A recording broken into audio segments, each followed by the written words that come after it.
আজি 14 আগষ্ট অহাকালিলৈ দেশৰ 80সংখ্যক স্বাধীনতা দিৱস আৰু স্বাধীনতা দিৱস বা গণতন্ত্ৰ দিৱস দুইটা দিৱস নাজিৰাত বিশেষকৈ এই অসম ক্ৰিকেট সন্থাৰ যিখন খেলপথাৰ বা নাজিৰা জিলা ক্ৰীড়া সন্থাৰ যিখন খেলপথাৰ নাজিৰা নগৰত থকা এই খেলপথাৰতে কুচকাৱাজৰ পৰা আৰম্ভ কৰি স্বাধীনতা দিৱস আৰু গণতন্ত্ৰ দিৱসৰ দুইটা কাৰ্যসূচী ইয়াত অনুষ্ঠিত হয়। আৰু এইবাৰ প্ৰলয়ংকৰী বানৰ যি সমস্যাৰ সৃষ্টি কৰিলে নাজিৰা এই ফিল্ডখনত চক কেনেদৰে পলসে পুতি পেলাইছে। ইয়াত এইবাৰ 15 আগষ্ট কাৰ্যসূচী অনুষ্ঠিত নহয়।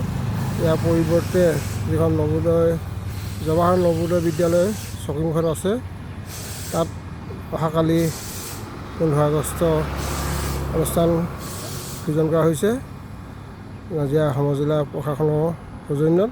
আৰু আজি এই পৰিৱেশ দেখুৱাইছোঁ চক যিখন নাজিৰা ফিল্ডত আজি সন্ধিয়া হয়তো বিভিন্ন তম্বু তৰি আকৰ্ষণীয় কৰি তুলিলেহেঁতেন, ৰাস্তা পদূলি গছ গছনি সকলোতে ৰং বিৰং কৰিলেহেঁতেন, কিন্তু এইবাৰ প্ৰলয়ংকৰী বানপানীৰ ফলত নাজিৰা ৰাজপথৰ অৱস্থাও শোচনীয়। গছ গছনি বা পকী খুঁটাত কোনো ৰং বিৰঙৰ প্ৰশ্নই নাই। তাৰ সমান্তৰালকৈ ফিল্ডখনৰ এই অৱস্থা।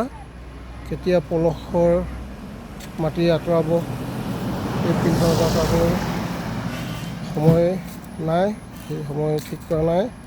আৰু এই ফিল্ডখনৰ এই অৱস্থা বহু লাখ টকাৰ সৌজন্যত খৰচ কৰি অসম ক্ৰিকেট সন্থাই এই ষ্টেডিয়ামখন গঢ়ি তুলিছিল আৰু এছিয়া ক্ৰিকেট পেভিলিয়নো গঢ়ি তুলিছিল, বাউণ্ডেৰী ৱাল মাৰিছিল।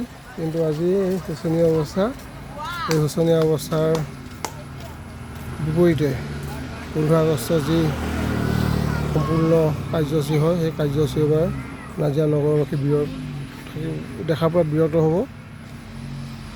চক এতিয়া নাজিৰা